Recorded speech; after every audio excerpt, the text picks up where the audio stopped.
tafsirah sekaligus zikra.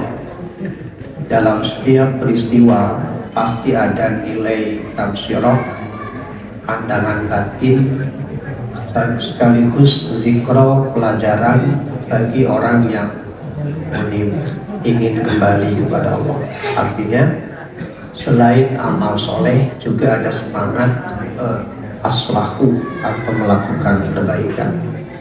Malam ini kita lanjutkan serial meskipun tematik ya, tidak berurutan, terkait dengan apa faidah atau nilai-nilai kegunaan di dalam sirah nabawiyah. Pada usia sekitar 4-5 tahun, sebagaimana dikutip oleh Syekh Al-Barakfuri dari Sahih Muslim, Rasulullah SAW mengalami apa yang disebut dengan pembelahan dada. Kelak nanti pembelahan dada itu juga dialami beliau saat menjelang Isra Mi'raj. Jadi tidak sekali. Nah, karena merasa khawatir terkait dengan keselamatan pribadi beliau, wajar saya kira Halimah As-Sa'diyah merasa tegang, panik, takut. Ini anak orang soal, ini amanah. Kalau misalnya terjadi sesuatu, wah silakan. Maka dengan tergopoh-gopoh setelah mendengar cerita anak-anaknya bahwa Muhammad terbunuh, ia pun segera melarikan kembali ke Mekah. Intinya gitu, biasanya begitu Pak ya. Orang panik biasanya itut mabentes gitu. Mikir dia ngomong balelo, sama lah seperti kepanikannya. Dibawa qadarullah memasuki kota Mekah, hilang lepas tangan Rasulullah SAW dari genggaman Halimah, semakin panik. Akhirnya belum ketemu setelah dicari sampai sore. Lantas ditemuilah ibunya, ditemuilah kakeknya. Abdul Muthalib segera mengerahkan teman-teman atau orang-orang kepercayaan untuk mencari beliau. Qadarullah ketemu. Sejak saat itu Halimah menyerahkan kembali pengasuhan, sebab dia merasa takut peristiwa yang tadi. Kembalilah Halimah ke kampung halamannya. Dalam hal ini kemudian beralih pengasuhan kepada Abdul Muthalib. Abdul Muthalib sangat mencintai, bahkan melebihi cucu-cucunya yang lain daripada beliau. Beliau diutamakan, yang lain sebaliknya. Ini menimbulkan kecemburuan. Di berdekatan dengan Ka'bah atau berdekatan dengan Darun Nadwa, ada tempat khusus yang bukan istana sih ya, tetapi semacam tempat yang biasa dipakai untuk jamuan, di mana Abdul Muthalib sebagai pemimpin. Ada kursi khusus. Saat usia tadi beliau 4-5 tahunan menjelang 6, sebagai anak usia yang seperti itu hiperaktif tuh ya, lincah, duduk, pindah ke sana, pindah ke sini. Lalu sempat menduduki tempat atau kursi yang biasa diduduki oleh Abdul Muthalib. Abu Lahab marah, menghardik beliau. Tetapi terlihat oleh Abdul Muthalib, justru Abdul Muthalib marah kepada Abu Lahab. Biarkan, kamu jangan membentak anakku, dia calon orang hebat. Kata-kata itu menunjukkan firasat yang tajam, meskipun bukan tanda-tanda kenabian yang dia tahu, bukan, karena tidak pernah membaca. Beda dengan Buhairah nanti. Abdul Muthalib hanya mengatakan dia calon orang hebat. Biarkan ya. Beliau pun seperti biasa.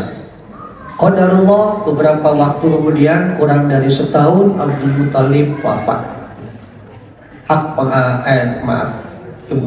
Sebelum wafat. Jadi dalam usia seperti itu dibawalah oleh Aminah ke Yathrib. Dalam perjalanan membawa Ummu Aiman. Ummu Aiman ini nanti usianya sampai panjang, sehingga ketika beliau menjadi nabi pun masih hidup.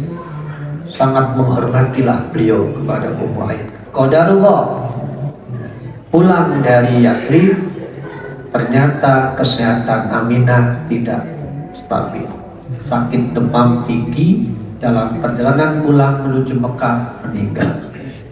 Otomatis ayah sudah tidak ada, ibu juga sedemikian rupa tidak ada lagi, berarti hak pengasuhan dialihkan kepada Abdul Muttalib. Begitu terharu, sangat prihatin, perih hatinya, ini anak, Masya Allah. Itu kalau pakai bahasa kita, anak malang sekali, ayahnya tidak pernah dia tahu, ibunya pun dengan usia masih sekecil ini harus meninggalkan dia juga. Tapi nggak mungkin nyanyi anak sekecil ini, coba gitu. Tidak usah nyanyi pakai Iwan Fals ya.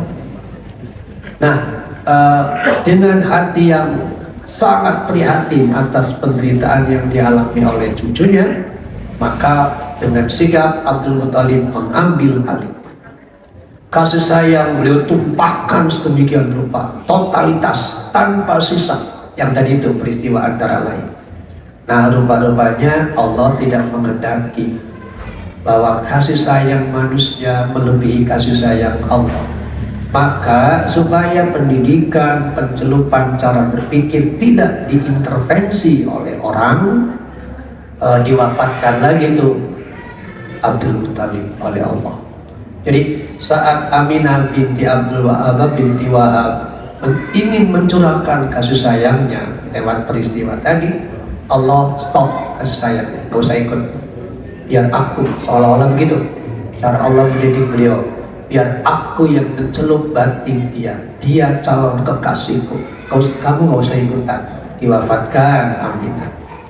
Abdul Muttalib ingin mencurahkan kasih sayangnya pun ketika puncak cintanya, diwafatkan. Sebelum wafat, Abdul Muttalib menimbang-nimbang siapa yang kira-kira layak untuk menjadi pengasuh antara Abu Lahab yang kaya raya, yang dulunya juga sangat mencintai, tetapi wataknya berangasan, kasar, mudah mencaci maki, mudah mencemooh, atau Abu Talib yang miskin, anaknya banyak tapi lembut. Ternyata firasat seorang kakek yang tajam, ditunjuklah Abu Talib. Sehingga sejak usia 6 tahun itu beralih pengasuhan kepada Abu Talib sampai usia 40 nanti Abu Talib memberikan perhatian yang maksimal kepada beliau.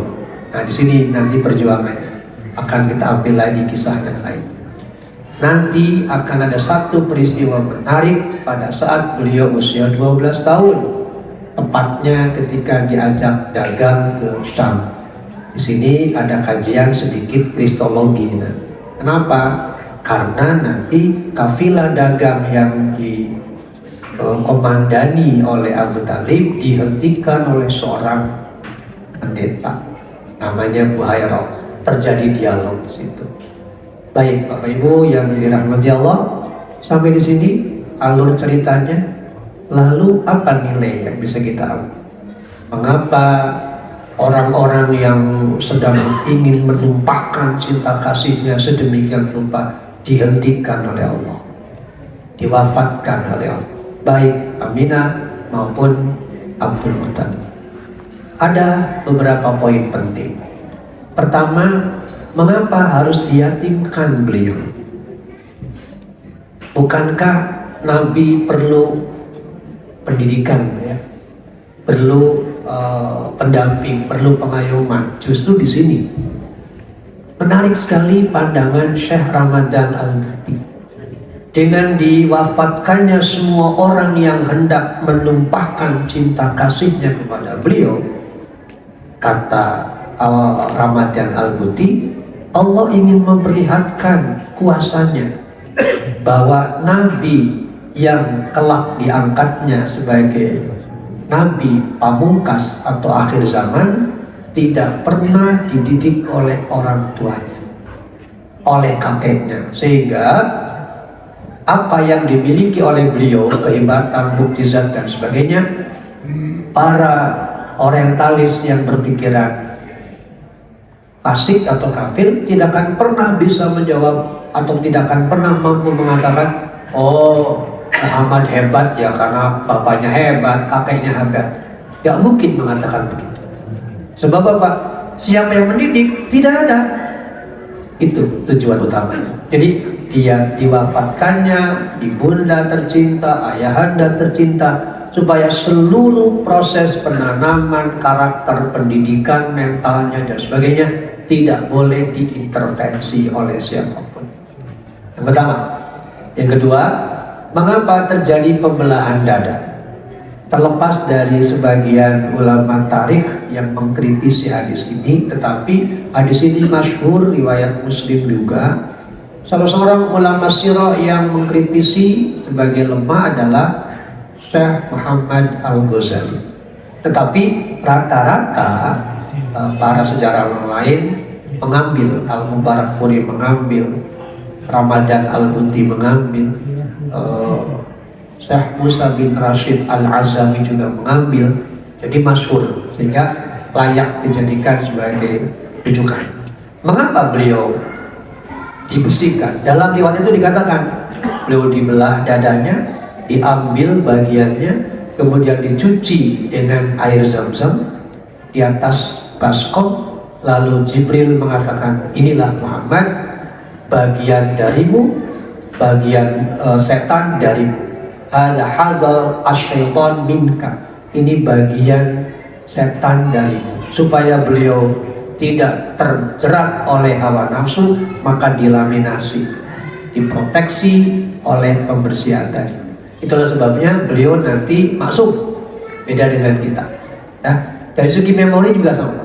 Beliau kokoh, beda dengan kita. Maka istilah saya, Nabi itu hese poho kancang ingat, mun orang hese ingat kancang poho, itu pasti. Itu bahasa saya ya. Dan Quran kan gitu. Sanuqri'uka fala tansa illa masya Allah. Itu jaminan Allah. Kami bacakan pada ayat Quran, kamu gak akan lupa kecuali Allah yang menghendaki. Poin kedua. Poin ketiga, mengapa diyatimkan? Sebagaimana di dalam surat Ad-Duha, alam yajidka yatiman fa'awa. Fa'awa merupakan proses pengayoman, perlindungan, penempatan, pengawasan dan seterusnya yang Allah lakukan kepada beliau. Yatim itu kalau dilihat dari sisi psikologi, ada sebutan yang disebut archetype of human.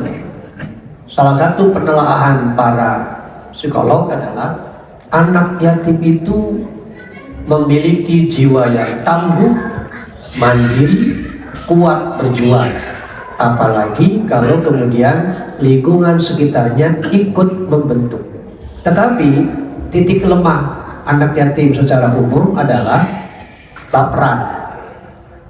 Maksudnya karena dia menderita sedemikian lama, dia selalu memasang apa yang disebut dengan mentality blocking. Ketika ada orang baru, pasti curiga duluan bawaannya. Kenapa? Karena dia sudah mengalami penderitaan yang cukup lama. Ada kecenderungan introvert. Itu dalam pandangan psikologi. Tentu Rasulullah SAW tidak. Kenapa? Kembali yang tadi.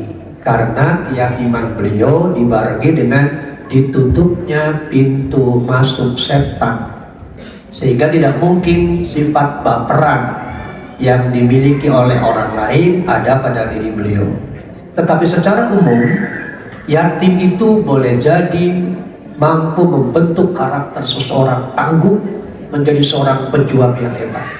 Apalagi kalau tadi sistem pendidikannya mendukung dia, lingkungannya, orang-orang di sekitarnya.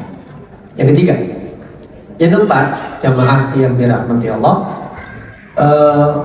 poin penting dari pelajaran yang kita ambil lewat kisah ini adalah bahwa Rasulullah SAW ketika masih usia 5-6 tahun tadi, dibawa oleh Aminah ke Yasrib untuk menengok kuburan atau berziarah ke kuburan ayahnya adalah dalam rangka menegaskan kepada beliau bahwa engkau punya ayah, ini kuburannya, sudah meninggal. Ini menunjukkan pentingnya status seseorang, bahwa dia bukanlah orang yang tidak punya ayah. Punya ayah, kendati pun sudah meninggal. Kalau bayangkan Bapak Ibu, status seseorang ketika tidak jelas, bapakmu siapa? Nggak tahu Pak, saya katanya dia nggak punya bapak saya Pak. Oh, masa sih? Adakah di kita? Banyak Pak. Karena hamil duluan, apalagi diperkosa oleh 7 orang, siapa yang akan menjawab? Itu peristiwa yang memilukan yang sering terjadi sampai hari ini di mana-mana. Karena itu ketegasan pentingnya status ayahmu siapa dalam Islam sangat menentukan. Panjang nanti tentang perwalian, tentang warisan dan seterusnya, maka harus jelas. Nah, dalam konteks itulah Aminah binti Wahab membawa beliau, ini kuburan ayahmu. Sehingga suatu ketika beliau kalau bertanya, "Mah, ayah mana sih?" Langsung, "Ini ayahmu, ini kuburannya." Tidak mungkin ayahmu Bang Toyib terbalik-balik, nggak jelas Pak. Ketika jawabannya seperti itu, dia bingung. Oh, berarti saya tidak punya ayah. Bapak Ibu, anak-anak yang saya bina bersama istri dari berapa? 70 orang. Rata-rata dari 70 orang itu 50 usia kelas 3 ke bawah. Ternyata setelah saya cek, minta data, lebih dari 15 orang gak jelas Bapak. Masya Allah, saya bingung. Saya tanya ke ibunya, ya gitulah Pak, ya Allah. Miris sekaligus prihatin. Memang ada yang diperkosa duluan, ada yang berzina kabur tapi nggak dinikahi, ya Allah. Ada yang laki-laki, ada yang perempuan. Gimana Pak? Itulah yang saya bina. Mereka masih kecil, usia 5 tahun, 6 tahun, 7 tahun, 9 tahun, 10 tahun, dan 10 tahun ke bawah lah. Kurang lebih ya antara 10 sampai 15 seperti itu statusnya. Nah, apa kira-kira masa depan mereka? Secara mental, kalau tahu bahwa dia nggak punya ayah, maka dalam pandangan Islam harus ditekankan ayahmu ini, sehingga kejelasan itu akan mempengaruhi juga watak dia ke depan. Nah, para nabi semuanya dikatakan oleh Ali Imran zurriyatan ba'duha ba'dun. Sebagian mereka turunan sebagian yang lain. Karena itulah menjaga turunan kita menjadi sesuatu yang sangat penting. Ketika orang tuanya soleh, insya Allah kebawahnya masa sih. Karena itulah akhirul kata, mari kita sama-sama mengikuti surat An-Nisa ayat 9. Falyattaqullah wal yaqulu qawlan sadida. Bertakwa terus dan membangun komunikasi dengan turunan sebaik mungkin sehingga mereka menjadi zuriyah thayyibah.